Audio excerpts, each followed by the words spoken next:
Hi ළමයි welcome to my YouTube channel මේ video එක තමයි මගේ මෙහෙම කරන පළවෙනි වීඩියෝ එක මේ වීඩියෝ එක ගේන්න හේතුව මම පෙරේද දාපු වීඩියෝ එකකට ගොඩක් ළමයිගෙන් මැසේජස් ආව මට ඇහෙන ප්‍රශ්න ගොඩක් ඒ හැම එකකටම මම පුළුවන් විදිහට උත්තර දුන්නා තව තවත් එනවා තව ප්‍රශ්න ඒ නිසා මම මෙහෙම වීඩියෝ එකක් කරන්න හිතුවේ ඉතින් මෙන්න මේ ප්‍රශ්න තමයි ළමයිට තිබ්බේ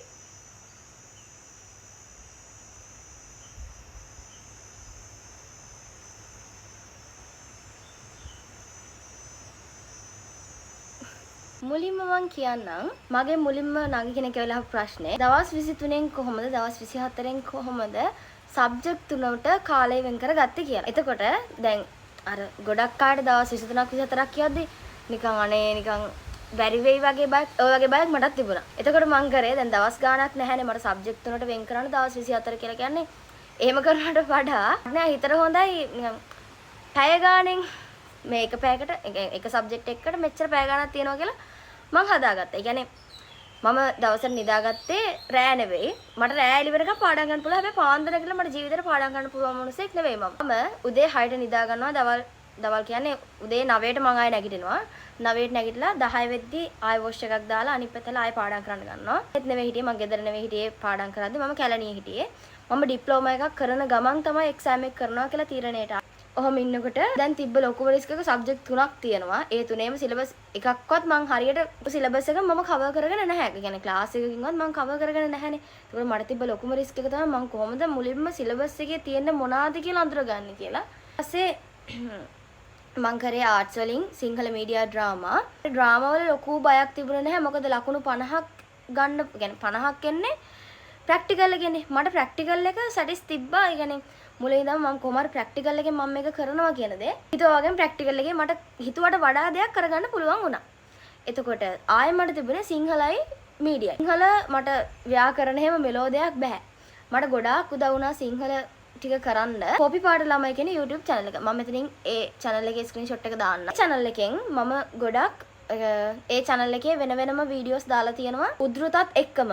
පුරාතන ගද්දේ එහෙම තියෙන මේ කතාවස්තු වල උද්ෘතත් එක්කම වෙන වෙනම දාලා තියෙනවා ඒ වීඩියෝ channel එකේ.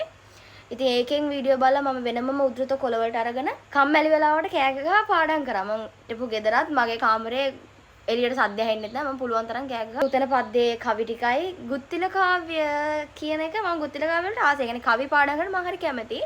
ගුත්තිල කාව්‍ය මම කරගත්තේ ඊට බලන්න මම ඒ channel එකේ මේ ස්ක්‍රීන්ෂොට් එක මෙතන දාන්නම්. මේඝ සිත්රු කියන YouTube channel එකේ තියෙනවා ගුත්තිල කාව්‍ය සුනෝ එකෙන් හරි හදපු නිකන් ඔඩියෝ ට්‍රැක් එකක් සින්දුවක් වගේ නටන්න පුළුවන් චිල් වගේ වෙන එකක්. මට නිදිමත එන හැම වෙලාවකම මම ඒක ඇහුවා. එතම නිදාගන්න කලිනුත් මම හැමදාම මේ වීඩියෝ ෆෝන් දාලා අහලා තමයි මම නිදාගන්නේ. මොකද ඒක එහෙන ආතල්. يعني අර ස්ට්‍රෙස් ඔක්කොම යන තරමට ආතල්. ඒ නිසා මම ඒක ඇහුවා.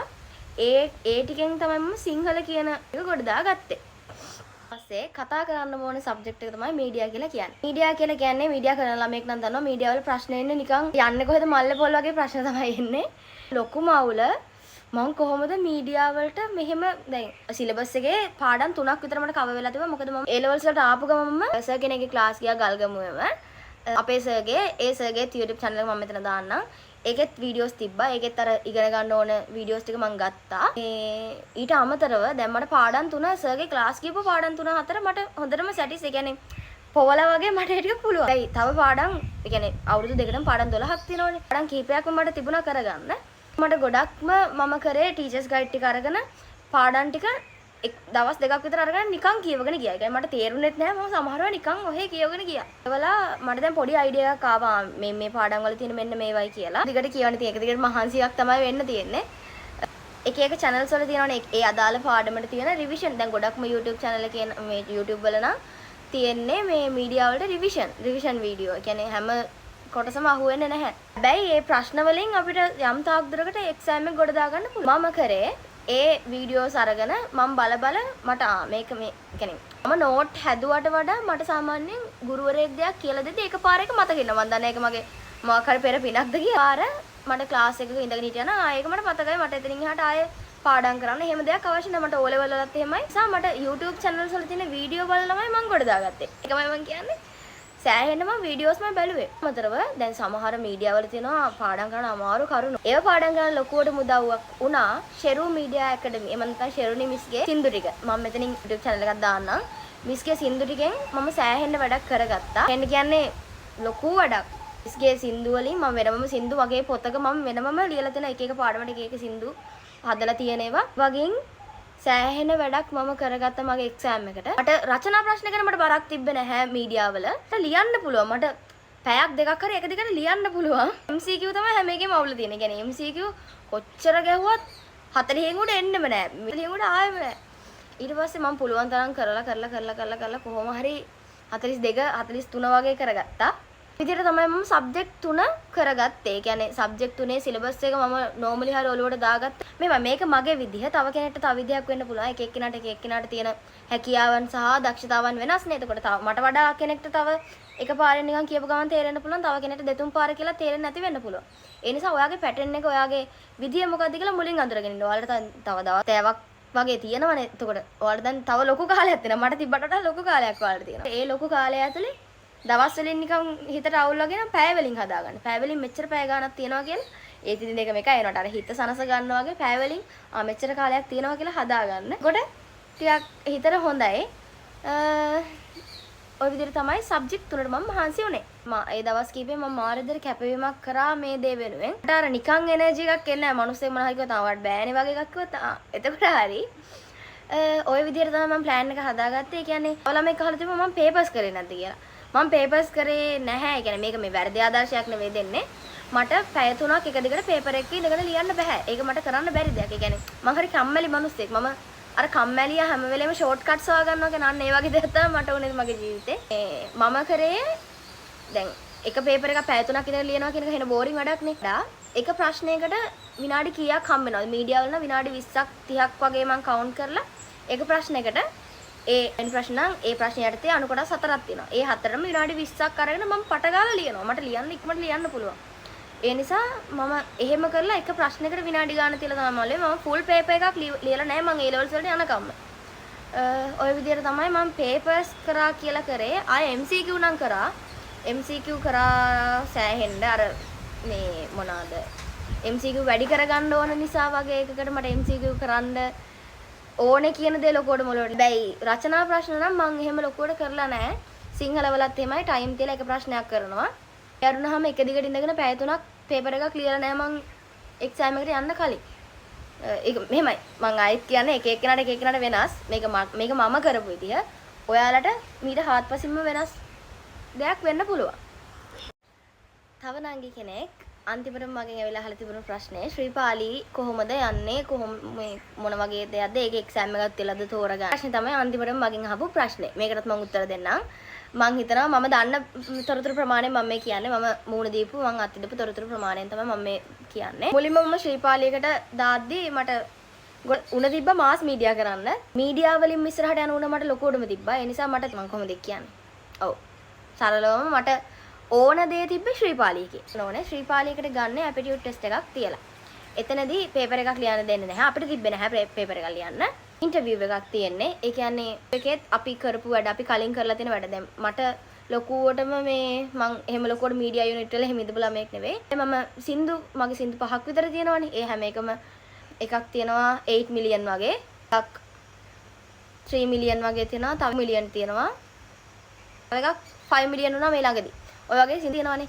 ඒ වගේ මම ස්ක්‍රීන්ෂොට්ස් අරගෙන ඒවා ප්‍රින්ට් කරගෙන මම අරගෙන ගියා. ඒ කියන්නේ මට පෙන්වන්න පුළුවන් තිබ්බ එච්චරයි. කතා කරන විදිය. ඒ කියන්නේ අපි ගිහිල්ලා ෆේස් කරන විදිය ඉන්ටර්විව් එක කරනවා. අපි බය නැතුව ෆේස් කරනවා. ඒකත් බලනවා කියන දේ මට ඉන්ටර්විව් බෝඩ් එකේ ඉන්න අය අපි කතා බහ කරන විදිය. ඒ කියන්නේ අපි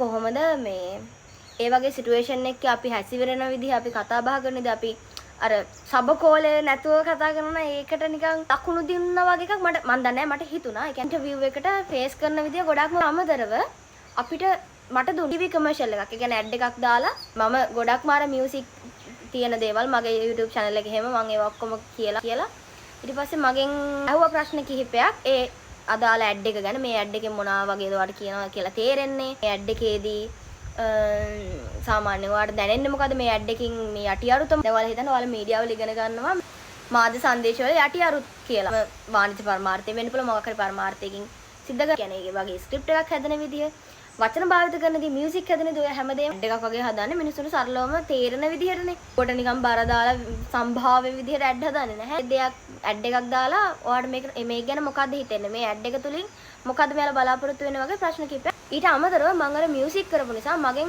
ඇහුවා මේ ඇඩ් එකේ මියුසික් භාවිත කරලා තියෙන දේ වචනවල භාවිතය ගැන මොකද හිත ප්‍රශ්න ටිකක් ඇහුවා. මට තේරිච්ච විදිහට මට පුළුවන් විදිහට උත්තර දුන්නා. ආයෙ මගෙන් ඇහුවා අද වෙනකොට ට්‍රෙන්ඩින් ලිස්ට් එක ගැන මොකද හිතන්නේ කියලා. ඔයගේ ප්‍රශ්න ටිකක් ඇරින් යන විදිහ කියන්නේ එහෙම. අපි හරියට බය නැතුව නිතර උත්තර දුන්නොත් එයාලා අපිත් එක්ක දිගට මේ සංවාද ගොඩනගා ගන්න බය වෙන්න තරම් නම් දෙයක් තිබුණේ. ඒත් එක තමයි මේ තෝරගන්න ළමයි පිරිස. ප්‍රශ්නකින් තෝරගන්න ළමයි පිරිස මෙන්න මෙහෙමයි වෙන්නේ.